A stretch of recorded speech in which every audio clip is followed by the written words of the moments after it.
Let's get started. So, good evening, everyone, and welcome to our first webinar in our series that will be rolling on over the next 2 years.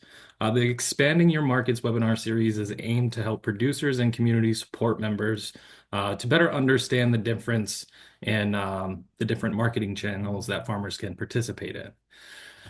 As a farmer myself, I'm aware of a lot of these marketing channels, but don't fully understand what it means to participate in them. That is why we've created this webinar series to kind of help understand the ins and outs of these marketing channels and to help make sense in determining if these marketing channels are worth the effort for your business. So in tonight's webinar, we will be focusing on food cooperatives. We will hear from 4 farmers that are actively participating in food co-ops. Our speakers are from the Manna Food Cooperative that is located in Detroit Lakes, Minnesota. And our other farmers are from the Red River Harvest Cooperative that is located in Moorhead, Minnesota. With this all being said, let's get into our introductions so we can get to know our farmer panel just a little bit more. So let's move into our introduction. So let's meet our farmers joining us tonight. Would you like to just introduce yourself, your farm, and share with us what cooperative you're working with and what products you offer through the co-op? So Zach, if you would like to start, the floor is yours.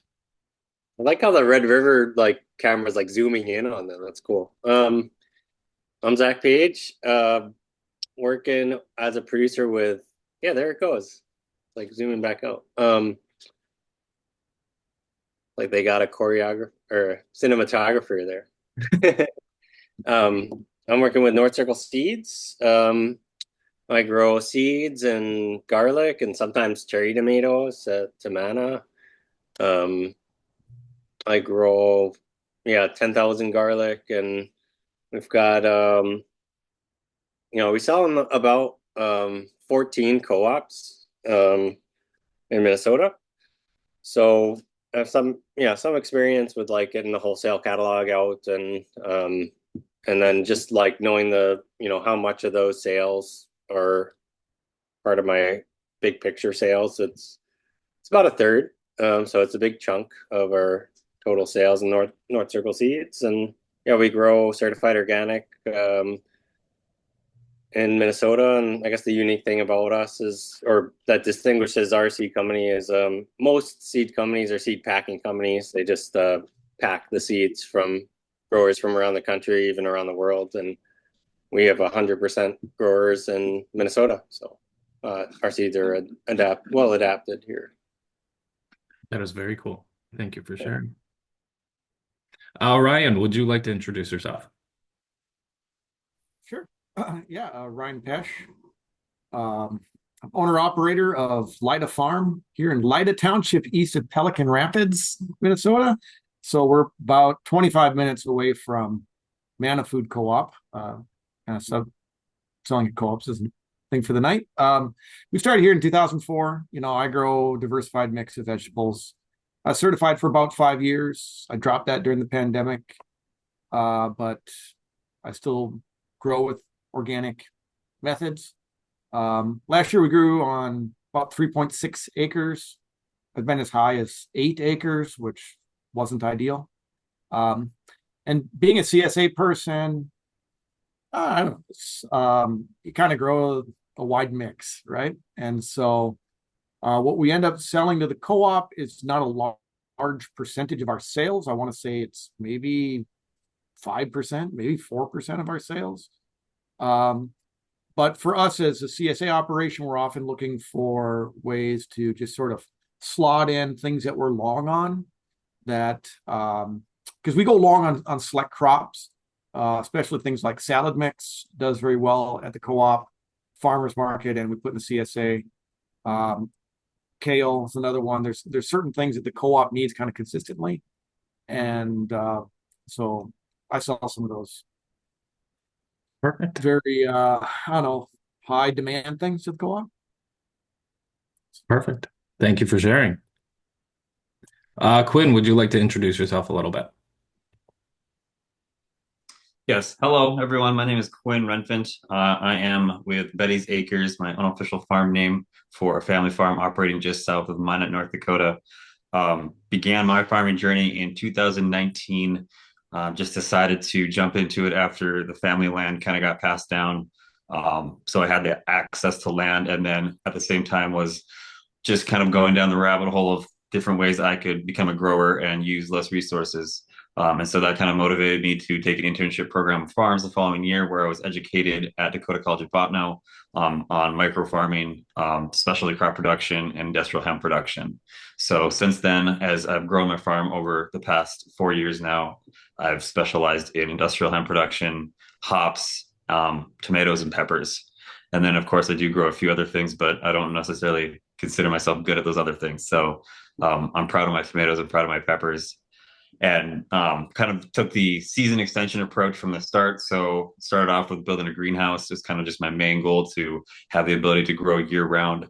That's been kind of a background project that's been slowly developing over the years and is finally able to sustain and heat itself throughout the winter. So this is my first winter growing consistently all year long. So really excited that that is finally coming to fruition.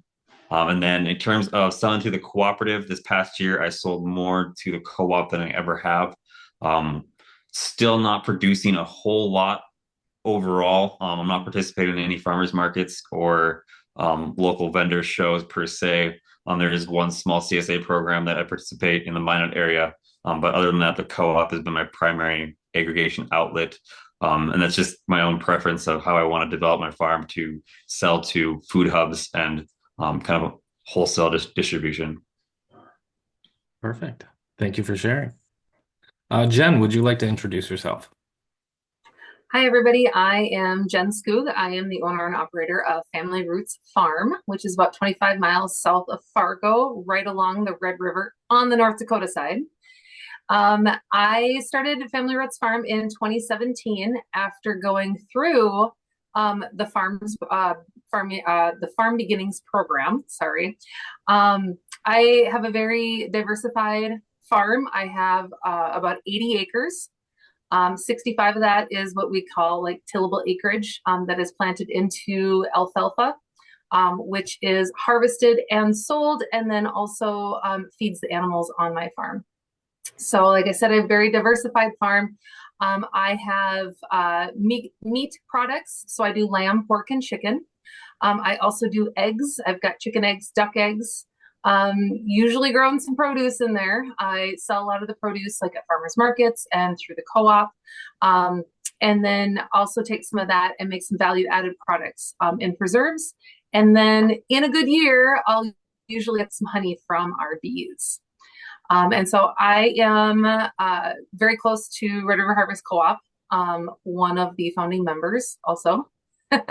And so, yeah, that's me. Perfect. Thank you for sharing. And thank you all for introducing yourselves a little bit to us. I very much appreciate it. I feel like I should mention that I also do sell my products through the Red River Harvest Co-op, so I am a little biased when it comes to cooperatives, because that's where I first started selling my products on my farm. But let's hear from our farmer panel and their experience from working with a food co-op and how it's gone for them. So let's get into some of my prompted questions. My first question is pretty easy.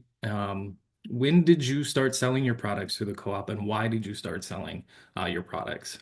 Jen, if you want to kick it off.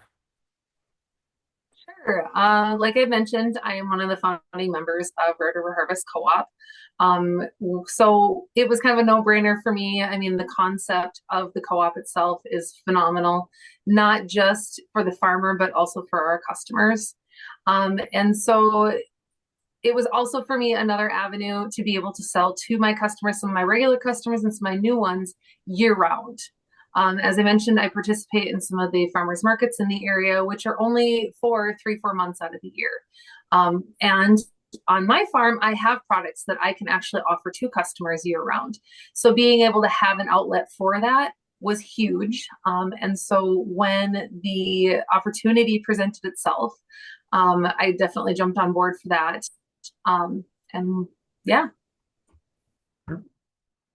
Ryan, would you like to share? Um, sure. Yeah. I mean, so, Mana Food Co-op started operations August of 2017 in its original location, smaller location than the one it's in right now. Um, Myself, in terms of my history of co-ops and stuff, I was actually a green grocer at Mississippi Market Food Co-op. So it's kind of food co-ops that got me into this whole farming thing. It kind of goes all the way back to co-ops. When I was a student at Gustavus Adolphus, I walked into the St. Peter Food Co-op when I was like 19. And that's kind of what got me going. Led to an apprenticeship, led to me starting my own farm in the cities and then moving here and then continuing farming. So it's a large part about kind of my own history in terms of farming and selling stuff. And the co-op itself, Mana Food Co-op, grew out of the farmers market, Lakes Area Farmers Market, Detroit Lakes. There was an instigator there that said, yeah, I'm going to start a co-op. And I'm like, really? In DL? Sure. Um, but she's like, no, we're doing it. So I've been involved in that ever since. I was one of the founding board members. Zach followed me not too long after that. So we're both examples of people that are kind of close to it, if you will, as opposed to just sort of being arm's length vendors, if you will.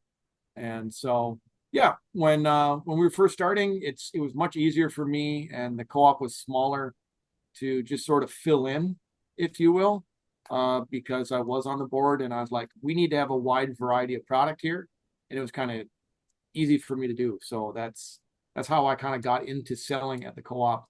We initially started 100% on consignment when it came to produce, and that's actually where some other vendors started as well that were on meat, that did meat, eggs, and the like when the co-op very first opened. Okay. Quinn, would you like to share? Yeah, hello. So I am also pretty involved with the cooperative and one of the original founding members. So biased to the co-op in that way. But my personal philosophy and choice of being part of a cooperative came from an experience I had at a co-op that used to exist up in Grand Forks, North Dakota. I had the opportunity to work at Amazing Grains Food Cooperative, and I'd always, had my views of the food system and wanted, better options and better systems. But never until I actually stepped into that cooperative and saw kind of the way it worked and the way the people were that it truly like clicked in my head what that truly meant, and that is exactly what I wanted to support. And so, fast forward almost 8, 9 years, and it was, recognizing the opportunity of being a brand new farmer, looking for new ways to market my products and ways to, get started. And also recognizing the need that having shared resources amongst each other and having that shared opportunity to voice your needs through a cooperative is something that's much different than many other models that people have out there. So, yeah, so that answer the question. Yeah, absolutely. Okay. Thank you. Zach, would you like to share? Yeah, sure. Yeah, Ryan gave a good history of the Mana co-op, and I could talk a little bit about like I sell the Mana, but I also sell to Seward and Lake Winds and a few in the city. I think also like something to note is that being like certified organic, being local, um, I think of co-ops and wanting to support co-ops because I believe in the values and the mission and supporting local foods. But then also there's just like this marketing piece too, right? Or just a sales piece with co-ops having a little bit more leeway, I think, to want to support local too on their end. So when I pitch my wholesale price sheet to a new co-op, probably more likely to get a sale than like just say another grocery store or Hugo's or something. And maybe that Hugo's was interested, but I want to believe, and I think it's probably true, that co-ops are more likely to buy certified organic local seeds grown in Minnesota, tell that story, and it's shown. Like they've done stories on our seeds and whatnot to get sales. So they go above and beyond, not only in probably paying for a slightly higher price point, but then their customers are also, well aware and also paying that slightly higher price point. And it's not even that much higher. It's like $4 a seed packet. It's not crazy. But I think knowing all that, I only pitch, my wholesale to food co-ops. There's 30 in Minnesota. I've got like, almost half. So I figured, if I get one or two more a year, I'm doing good. But it's been a good experience. And then, like the garlic that I have extra of, I could, make that all into garlic powder or do something else with. But you know, it's pretty cool to see the garlic in the store and just know that that's local garlic. And if I'm there like checking somebody out, so like, oh yeah, that's my, I grew that. So that connection is always a positive piece of this. Perfect. Well, thank you all for sharing. My next question, I just kind of want to take a little poll here. Out of the four of you, or how many of you are actually um, selling to your co-op as your main market? Just as like a raise of hand, if the co-op is your main market. I'd say I'm 50-50 right Okay. now. Yeah. Okay. That's perfect. So, with that being said, what type of crop planning, or do you do any type of crop planning to meet your demands within the co-op? Do you have to do spreadsheets? Do you have to do extra stuff on top of your normal farm planning? What does that kind of look like? And Quinn, if you want to start. So just kind of getting into that in the most recent years now, seeing as we've developed a shared customer base within the cooperative, which is, increased sales, specifically in the summertime. And this past year, we did a subscription through the cooperative. So very similar to a CSA, but didn't want to use the CSA name. And so seeing the opportunity that comes with planning the right crops to fill things like that, so you have the right things available. Has definitely now influenced how I'm looking at the coming years, and specifically next year. We just had a conversation around farm to school. I think personally, I'm a little out of that capability for what they're looking for at this time. Like, we probably provide some small amounts, and I'm willing to plan for that, and aggregate it through the cooperative to support the endeavor. But I don't know. I'd call that like a true tangible portion of my overall farm sales at this time. And then kind of looking at the restaurant business, utilizing the resources of the cooperative to kind of plan for those customers.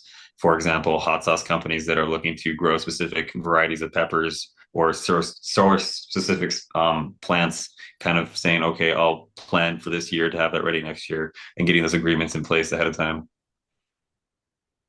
Perfect. Zachary, would you like to share a little bit about yours? In the planning aspect, and yeah, it's a lot different because like all the other sales would come direct through the website, and it's a little bit messier because, but it's fine. It's kind of fun in a way. Like I send out my wholesale price list, and they're literally scribbling on it like 10 packets of this, 8 packets of that. So I get back, um, a bunch of scribbles, and it's kind of fun. Like it turns the office into a little factory here for a few weeks. And then, yeah, I guess like I just kind of think of it as like, the old school business stuff. Like I throw in a few t-shirts, I throw in a few perk stickers and hats and try to keep people happy. And, ask them questions like what did your customers like or appreciate or tell about the seeds. And I'll also do a buyback program where I'll buy back anybody that asks. I won't advertise it, but if a few people ask and like, do you do buybacks? And I say, yep. And I'll buy back seed packets that they don't sell at a dollar each, but that dollar goes to the order for your next year. um, but yeah, I mean, it's wholesale, so you're making less per item, but you want to sell more. So as much as there is an incentive to sell more, the better. So yeah, having like seed racks and certain things like to incentivize people to buy more is always a good thing. Absolutely. So when you're doing a lot of these wholesale accounts within your business, is that tricky to crop plan, or is it pretty fairly plain and simple for you now that you've done it a few times? Um, yeah, I guess so, like I'm kind of on this like trajectory. Like I'm not like up and up, but like, at least like I know if I add a few stores, I need to do a little bit more. So it's as a beginning business, I kind of know that every year I'm gonna have to produce a little bit more, and just keeping that in mind. And with most seeds, I already have like 5 times as much as I'll need anyway, so it's not too big of a deal. Um, and then sometimes you run out of things, which is not great, but it is what it is. And you kind of try to plan for that. And then sometimes if I know, I guess one thing I do is like if I know that like not all the stores will be able to get something and then get it again, and I know for sure I'm going to run out, I just don't offer that wholesale. I just only offer that direct. So then I'm not disappointing anybody. I mean, I won't have that thing, but at least I'm not like running out. I feel like that looks worse than if you didn't have it to begin with. Yeah, that's a great little tidbit of advice. Jen, would you like to share kind of how your crop plan looks? Yeah, so something a little bit different with Red River Harvest Co-op versus some other co-ops is that we're not selling directly to the co-op, we're selling through the co-op. And so for me, as far as planning goes, it's not as chaotic because it's also kind of what do I happen to have right now. So I can go on to our website and I can update my quantities as I'm selling items. So if I'm at market and I sell out of ground lamb, I simply just go right out to the co-op and I just take it right off the website so nobody else can order it. And so I don't have to worry too much about I mean, that might still disappoint some customers, especially when the ground lamb runs out. But it's not quite messy. And I do have something a little bit to compare to because when we did have another co-op that was here in Fargo a number of years ago, I did work with them, and that was kind of similar to Mana, where I was actually selling to the co-op. And so I still had to do some planning. They bought a lot of eggs for me. And so I had to make sure that I was still able to produce the number of eggs that they were looking for each week or that they wanted. So that was a little bit more chaotic, a little bit more planning on my side. But going through the Red Harvest Co-op, it's a little less stressful in that sense. Now, do I still do planning? Yes, of course, because I'm also looking at what I normally sell in my other avenues, like when I go to farmers market, how much am I normally selling? And I'm going to more speak from the meat side of things because I know we have some wonderful produce vendors or some produce producers on here.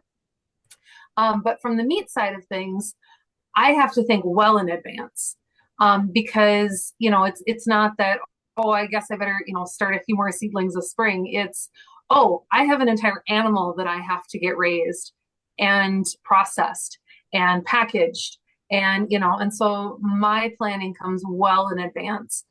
Usually I'm looking at like what I did last year and planning this year for next year. And so, keeping in consideration too how things are going right now. I for my sheep in particular, I do all of it's everything from breeding to lambing on farm to taking them in for processing. So everything is done on farm. And sometimes I don't always have control over how many lambs I'm going to end up getting out of that because I don't have any control over if they're going to have singles or twins or triplets or anything like that. So it's a lot of, as much planning as I can possibly do on that side. But some of it is just kind of wherever the cards fall too. And I'm sure some of our producers can also contest too, is that you have a lot of factors that are outside of your control. So you can plan until you are done planning. I mean, you can plan and plan and plan and plan, but it's not always going to go according to plan. And so then we just kind of have to roll with the punches. Oh, that's great. Ryan, would you like to share a little bit from your side? Yeah, I'll just build off of what Jen said. I'm like a non-planner at this point because of what she just said. It's so true. But I use the term, and maybe this is a BS term, and I'm just kidding myself or lying to people about it, but I use the term I'm an intuitive farmer. I've run into in the world of produce, there's some people that I think are a little more scientifically minded, and I am definitely not that. Like the people are like, I have this plant, this growing plan, and then they got dates on a calendar, and how do I get my 8 plantings of radishes in and all this kind of stuff. I don't do any of that, and I've never done any of that. But grow, and I think it's in part this, that if you're growing like 30 odd crops, like I don't know, was it 3 years ago I tapped out? I had 218. The last year I did organic certification, I had 218 varieties, right? So 30 odd crops. And it's sort of like if you wanted to really plan it, you would spend more time planning at some point than you are actually growing. So I said, forget it. I've never really done it.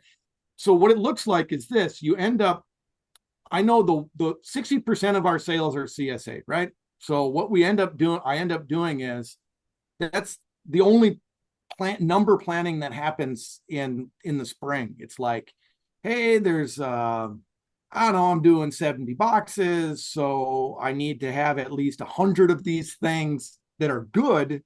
Therefore, let's go up to like 120 to just to sandbag it. And then for some things that are, like I mentioned before, in terms of products, things that are a little more in demand and consistently in demand that you can kind of sell anywhere, I just go long on.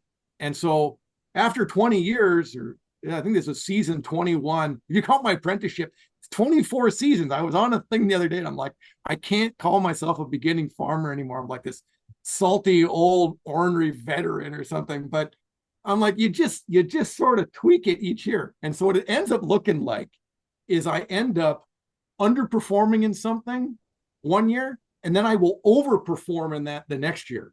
And I do that year after year after year after year.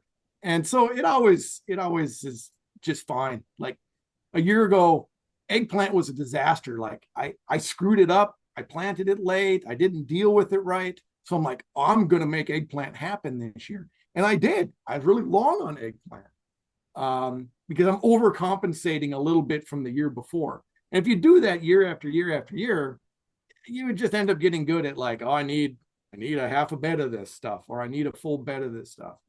But I will leave it with this. There's just one little footnote. I appreciate that Quinn was talking about Amazing Grains. I grew up in East Grand Forks, so of course knew of Amazing Grains. And I want to say one of the greatest tragedies in the state of North Dakota is that the building that once housed Amazing Grains is now a gun shop. Every time I go back and I visit my parents, I drive by what once was Amazing Grains on Demers Avenue, an awesome location, and now they sell guns. So I don't know what that's. It says something about North Dakota, maybe not surprising, but it says something, and I don't like it. That is kind of wild. I did not know that. I'm a transplant here, so I'm still kind of learning all the ins and outs in this state. So it is kind of fun to hear the history. So I do appreciate it.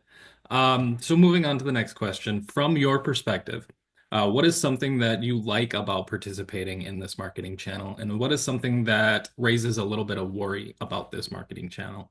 And Ryan, if you want to kick us off. Look, I think Zach kind of hit on a little bit. I mean, it's cool to see your stuff in a store.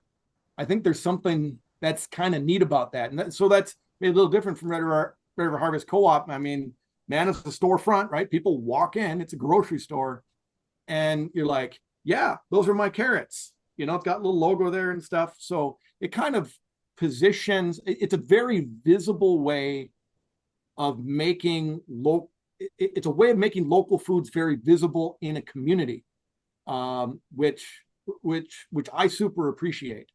And you know, like Manna contrasted to, like, say you go into a Coburn's or you go into some other kind of mainline grocery, sometimes these guys try to make hay about something's local, and that's fine. That's good. That's a good thing. But I look around and I'm just like, oh, come on, Coburns. You're doing this big marketing scheme about all your local stuff.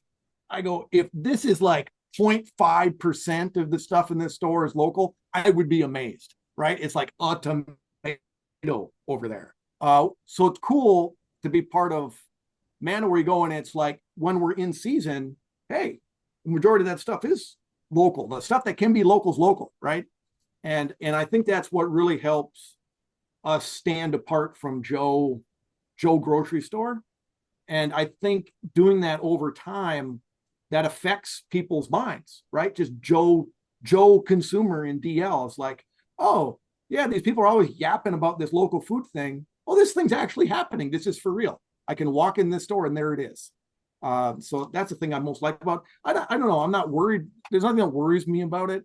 I mean, I think if you're selling the grocery, you might have this issue about, hey, I need a case of this thing, or you're not going to sell it, kind of deal. But what I found with like small grocers, whether a co-op or another small grocer, they actually like split cases because they want to just order.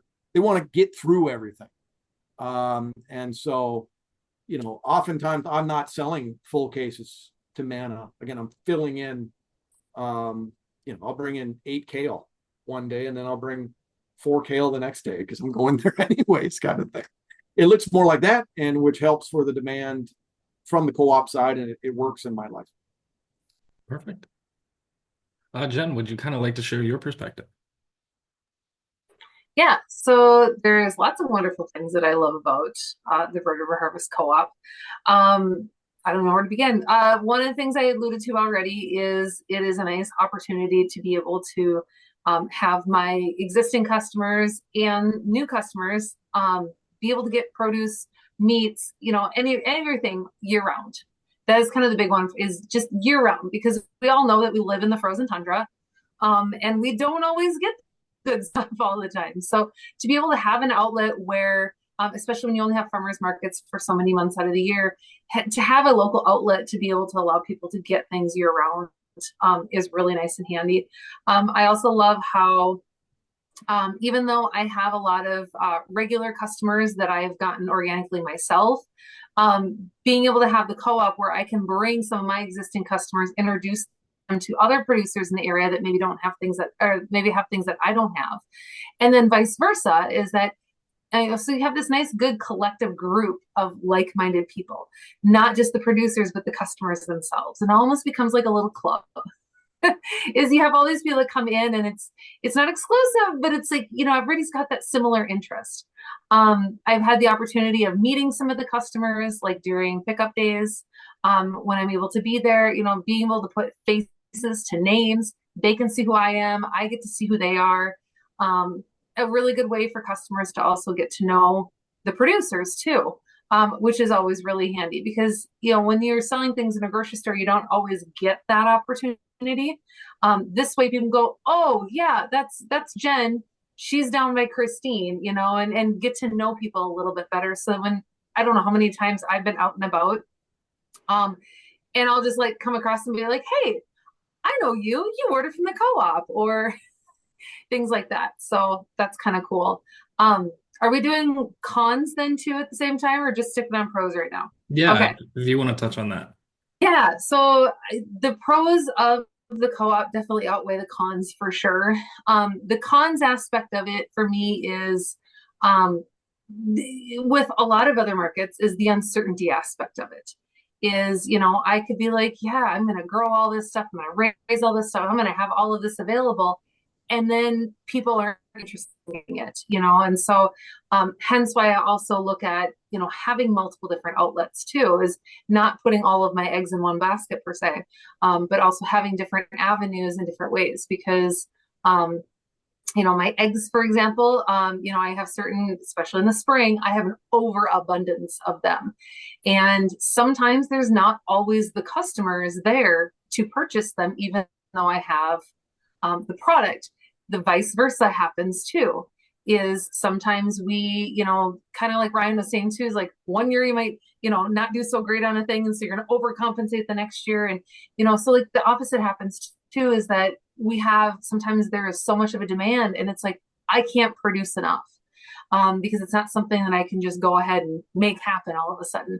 It requires a lot of planning, a lot of prepping, getting things lined up. So the hard part is with a lot of other outlets too, is getting that special balance between the two, between the supply and demand. So yeah. Perfect. That was a great way to explain it. I appreciate it. Quinn, would you like to share your perspective? I think everything that's been said is like perfectly on point. The only thing I'll really add with my experience with the cooperative, Red River Harvest Cooperative, that shared experience piece, having these, teammates slash coworkers that you basically get to do this thing together with and kind of get to learn from. I came into it, only year two, so I would, still an absolute brand new farmer. Still feel like there's so much I need to know and will maybe never know, but getting to see what that looks like in real time and working cohesively together with people that are like-minded has definitely, increased my willingness to stick with it. So I would definitely say that the cooperative model has very much influenced me as a beginning farmer. Perfect. Zachary, would you like to share your perspective? Yeah, yeah, I think it's kind of just like mainly on the benefit side. Can't think of any real drawbacks. I think the positive thing is that co-ops will tend to share your story, like Brian was saying, like you're there in the community. A lot of times we put the picture up on the wall, literally, and a lot of co-ops do that and really highlight the local producers, which I haven't really seen that in many other grocery stores. I mean, it's kind of like a thing with co-ops, so they kind of go above and beyond. And I wonder if like some of the worries in North Dakota in particular is like I think yeah we're on a call with Ellen and Brian here just earlier in the day. I think Red River is like the only food co-op right now in the whole state, and I wonder if like a worry for you guys is like do co-ops work? And for us in Minnesota, we're like, hey, yeah, and they for sure they work. We've got like 30 plus co-ops here, but just yeah, I would I would say that co-ops, are as good as the people managing it and the board and the people running the show and whatnot. But yeah, grocery is hard. But I'd say it's just as hard as any other kind of grocery situation. But I don't know if that's a worry at all with the North Dakota side of things. But any questions there? But You're pretty on point. If you want to touch on that, Quinn, a little bit. Well, I just realized I didn't say any cons, and not to say that the cons are, speaking against the co-op model, but in terms of achieving sustainability, I mean, there are hurdles to getting to that point. We're still a young organization, and like we're still trying to figure out what that looks like, and being very vigilant of how we make our decisions. And being on the board, you're obviously close to those decisions, but speaking as a producer and looking at the sustainability of this marketing channel, similar to what Jen was saying, like, okay, how much of my farm do I want to devote to this? How do I make that decision? How do I diversify myself? So if things don't work out, how do I shift? As a producer, you definitely think about those things for sure. Yeah, and that was a great way to put it. It was a good way to wrap up that question. So I thank you. Okay, so moving on to the next question, it's more on the wholesale side of things. I know you've all mentioned a little bit about selling wholesale or not going down that road. So I'm just gonna call on you and just kind of share, just reiterate if you are doing wholesale, and then why you are doing wholesale through your co-op, or why aren't you currently doing wholesale through your co-op. And Quinn, we'll start with you. Very minimally right now. Most of my product has gone to the subscription box, which I could argue is kind of a wholesale adjacent type approach. Um, but that is definitely the direction I would like to go with my farming efforts. And kind of building my workflow around producing at a wholesale price point. Um, so I would definitely want to grow my wholesale sales through the cooperative. Perfect. Jen, would you like to share? Yeah, I currently don't do wholesale. I have a love-hate relationship with it. Hate's kind of a strong word, but I'm not sure if it's something that I want to do. I mean, I'm open to the possibility. It's just tough because it's, the produce that I grow, I typically grow your non-conventional type. And when I say non-conventional is I'm not a red tomato person. I'm a let's get the white tomatoes, the green tomatoes, the yellow tomatoes. Let's do, all the different colors of the cherry tomatoes and, the different eggplants and, things like that. And so I like to grow kind of the funkier ones, the ones that you're not going to easily find other places, which makes it a little tough for the wholesale side of things. However, I have done some wholesale, not through the co-op, but I had a couple of different restaurant customers that I worked with prior to the co-op starting, that I continued to work with. And that I was open to. It was a little bit, the volume is kind of the part that kind of trips me up a little bit because I know we've talked like farm to school opportunities, and it's the volume that really trips me up because it's not typically the things that I'm raising and growing. I'm not necessarily doing volume wise. It's more quality and various selection type approach. And so I tend to focus more on the smaller batches or, the little more specialty items than the bigger bulk items. Zachary, would you like to share? Yeah, I was talking about a little bit of this earlier, with the wholesale, trying to have limits, to only sell a certain amount or more, because otherwise it's kind of like not worth it. Yeah, like Lake Winds Food Co-op, they buy the most seeds from me out of any, and they've got 3 stores, so it's like wonderful, hundreds of packets. But then there's a co-op, I think maybe like I wouldn't name it, but it's one of the smaller co-ops, and they're like, oh, they put an order through with like 64 packets, and I'm like, maybe you got to order a little more. I have a minimum on the sheet that says 300. So, it just makes a little bit more sense. And like you're doing, you're putting some labor and effort into it. And I do shipping for free no matter what. So it's like, yeah, try to make people aware. I'll still do it most of the time, but just make people aware if their order seems pretty small, because then it gets to the point of not making sense. But yeah, I'd say that's the major thing, is just making sure you get enough of an order for it to make sense. And obviously the bigger the order, the more it makes sense. Perfect. Ryan, would you like to share? Yeah, over the years, I've done a few iterations of wholesale. I used to do up to 3 restaurants for a few years, and then I decided I hate restaurants.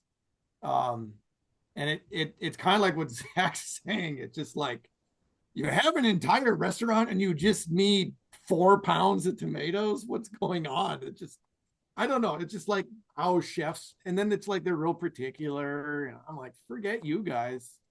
I think there's a lot to be said, no matter how you're selling. That's like there's a minimum there. There's a point at which it doesn't make sense to do, right? Because just me going to this restaurant and back, I mean, if it's not a $40 order, why am I doing it? Kind of deal. And so I do sell to the school, Pelican School. I've also sold to Holy Rosary, it's a Catholic school in Detroit Lakes. But I don't really try to do much beyond that. And so for both the co-op and then for those schools, I do them in part because it's within mission, and B, it's sort of within the flow of my driving around anyways, right? So, I mean, I deliver to school when I drop off a kid. I mean, it's like I'm not incurring an extra cost really, other than the time of me sending an email to this food service director saying, "Hey, do you want tomatoes this week or not?" Um, and so, and the same thing is with the co-op. I mean, it's just sort of like I'm routinely in Detroit. Like, so, what I sell to the school in Fergus, probably not, unless it's at a certain level. And I think the challenge with any of them is like if you end up with many ways of selling, you just kind of got to set a limit somewhere. Because if you tried doing everything and none of them were all that large, you would drive yourself nuts, right? And so, we do CSA farm stand, unmanned farm stand that's 24/7 whenever it starts. A farmer's market. I left a farmer's market for a while, then I came back because I missed farmer's markets. Um, and then basically the school and the co-op at this point. And so that kind of works. I think anybody should just look and say, do these things complement one another or don't they? Because if you're doing something way too differently, it just doesn't work financially. It's that delicate balance of making sure that you don't have all your eggs in one basket and to making sure that your basket isn't overfilled and there's too much on your plate. So it is that delicate balance, and it can take a few years to kind of figure that out. I know as a new farmer, I'm still figuring it out, figuring out my crops and things like that, different markets to go to, what to expand into. So this is great. The next part is just kind of like a quick question. Would you recommend a new farmer starting into the co-op? Honestly, you can just shake your heads and or unmute yourself and give your reasons why or why not. I think it's a great starting point for new farmers for a few different reasons. One, you get to meet other producers in your area. You may already know some of them, you may not know all of them. And so it's a good resource, I think, for a new farmer to be able to connect with even more producers in the area. It's also, it's when I started farming, I started with a tiny little farmer's market in Wapaton, just to get my feet wet. And it was scary, it was intimidating, even as small as it was. But it's like when you're a new producer, you don't have a customer base yet. Like you are starting from scratch. And so to be able to hop into a co-op, not only do you have the support system there, you've got other producers in the area, you also have an instant customer base that's already there, already existent, and ready to go for you. And so it's a perfect place for a beginning farmer.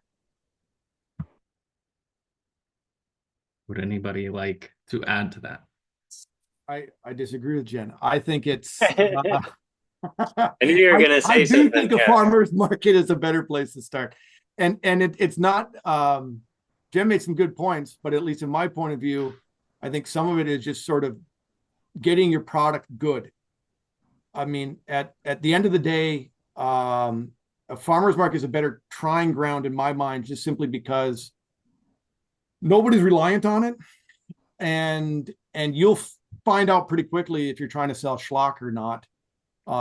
Whereas, a lot of people that are typically like, say, produce buyers or grocery buyers are just much more discerning customers. They're much more, I can sell mediocre product at a farmer's market and people are like, oh, it looks like it's out of my garden. Therefore, that's what I want. And that's fine. And from my point of view, after 20 years, is like, honestly, I don't think that's good enough. It just looks like it came out of your garden. You know what I'm saying? And so usually, like, say a produce buyer co-op's like, I don't know, what's this? They're a little pickier, in my opinion. And I think for good reason, in large part because that product needs to sit, at least in a retail environment, it needs to sit there 5, maybe 7 days and still look good. And if it doesn't, then they're not happy. I think that's a great highlight between the difference between Mana and Red River. Whereas Red River we can just put our quantities on the website and then they purchase to order. So the truly the quality aspect is all on the farmer. When you bring that product in, it should be looking the best as possible. Whereas Mana, you guys have a storefront, so you have to make sure that your product actually looks nice when it shows up and it looks good when it goes home. So there's that definite distinction there, and to realize that when you join into these marketing channels, join into these co-ops, they're not all the same, and just kind of realizing that aspects and seeing like what you need to do as a farmer, as a producer, as a business owner, to make that marketing channel viable for you and your business. So, Yeah. And I'd say like I only sell, Ryan's like one of the best produce farms out there in our area. So I kind of don't monkey around with like, lettuce or this or that for Mana, but then finding a niche in like garlic. And I know, it's something I grow well, something I have, a couple 100 pounds of. And then on the other side is like, it's kind of nice to know I have that quantity um, that goes long. Cause like I've got 100 pounds of garlic in my root cellar right now. It's kind of nice to know like people are asking for, a product that you have continually as, not everything is like garlic that'll store, for months and months, but it's kind of I guess the point that I'm trying to make is it's kind of nice to know what you grow well. Like Quinn was saying, like, tomatoes and peppers. And so you get to know what you grow well, and then you grow a lot of it, and then you get known for that. And then people are asking you for that thing. So then you're creating this like demand for something that you did that's special. That's you wouldn't find that out necessarily like in your first year of farming, but if it's like farmers market, like if we're talking beginner farmers are 9 years or whatnot as defined, maybe first 4 to 5 years farmers market, and then maybe the next 4 to 5 years trying out a co-op or something. Quinn, do you Just have as an anything? idea. Yeah, absolutely. I think that's great, and that's a good way to put it. It takes a little bit to kind of for these producers to figure out what they can do and what they shouldn't do, and we'll bite off too much one year and figure it out, and then we'll scale back the next year. It's a trial by fire with farming. We can sit in these classes and learn from each other all that we want and read books and YouTube, but at the end of the day, it's what happens out in the field and what's going on. Um, but with that all being said, we are getting a little bit close to time, so that is all the questions that I have time to ask for tonight. Um, if you would like to take some time now, I will open up the floor to anyone that would like to ask any questions to the panel. You are welcome to unmute yourself and ask. Otherwise, you can put it into the chat and I will ask it. I know I have one in here right now from Mary, and this is kind of more for the Zach and Ryan because it's on the Minnesota side. But Quinn, you might know a little bit more as well. But are there any financial resources available from the state, local governments, or nonprofits? Yeah, yeah. There's Zach knows some better. grants available, and on the Minnesota side, I know about a few. There's one out right now, Good Food Access Fund. It's due January 16th, so it's coming up. It's for equipment and infrastructure, and it's also tends to focus on healthy foods and culturally appropriate foods.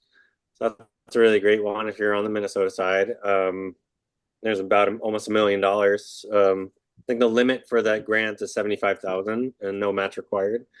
There's also that HFFI fund, which is available to everybody here, and there's that RFSI grants that could fund stuff like this. There's that business builder grant that's through our three regional business center. Reinvestment Fund is a group that kind of sometimes hosts, or I don't know how to describe them, but they help sometimes with that HFFI, and they've got other funds through them. I don't know if Ryan, you want to talk about the one we just put in for? I forget the name of that one. Yeah, it's the Fair Fund, Healthy Food Finance Initiative. That's and again, those are all co-ops. And maybe Mary's question is all about farming. I don't know. I mean, there's a few things from the Department of Ag that relate to farming in particular, but I was thinking about co-ops. good. Any beginning, how to get them started? Are there any resources for So buildings, for one, rent, for infrastructure, those kind of things?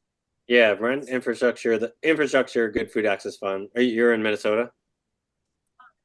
I am not, Oh. and Uh, I'm pretty familiar with North Dakota things. I was just Maybe Brian here is an answer.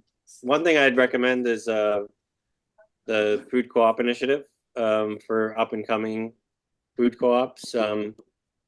I went to their conference last year. It's for food co-op startups in their first few years, and they've got a ton of food co-ops that are just in their first like 1 to 5 years. So many stories on, everybody's food co-op starts a different way, but it's always a struggle, to finance, and it's really interesting hearing stories of food co-ops across the country. So I'd recommend reaching out to the food co-op initiative and maybe joining that conference next year.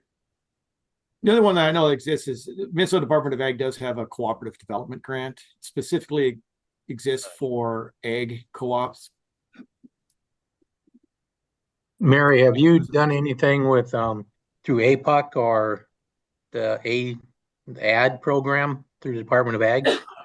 Checked into those? I'm on the North Dakota side. Yeah, that's with North Dakota. Okay. APUC, there's some marketing stuff there. And then AD, I believe you can do equipment on that. I don't know if Alan wants to jump in here or not. Alan's still on here. Yeah. So I was a little confused because in Mary's question in the chat, it said Minnesota. I did. I wanted to know what was available, maybe from state governments and local governments, in particular.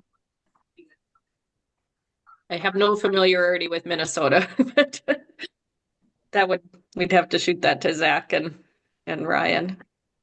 Well, Ellen, since we're talking about it, are you familiar with anything in North Dakota on the state and local levels?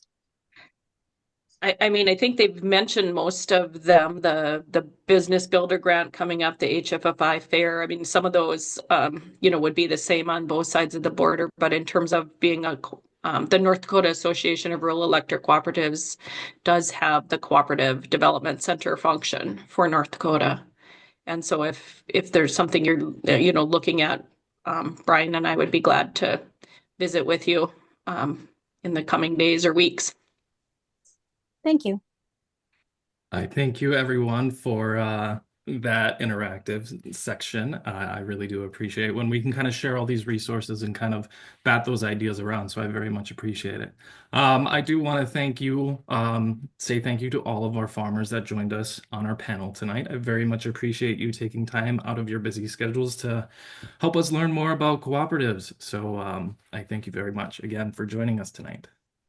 That is everything that I have for the evening. I want to thank everyone who participated in tonight's webinar. I will be sending out the recording of tonight's webinar along with a short survey for you to fill out about the webinar this evening. If you're interested in participating in the Expanding Your Market series that will be continuing to roll out into the future, please follow us on our social media pages and sign up for our monthly newsletter. This is the best way to kind of stay on board and kind of know when we're going to be rolling out our next programs and our next webinars. Before I forget, I would like to also mention that our business planning course, Farm Beginnings, like Jen mentioned a little bit earlier, we are still accepting applications until December 20th. If you or someone you know are currently farming and is looking for more of that business planning experience, please consider signing up for the course. You can find the application on our website. All right. Be on the lookout for my follow-up email that will be coming out in the next few days. I hope everyone has a wonderful holiday season and you get to enjoy the rest of your evening. Good night, everyone.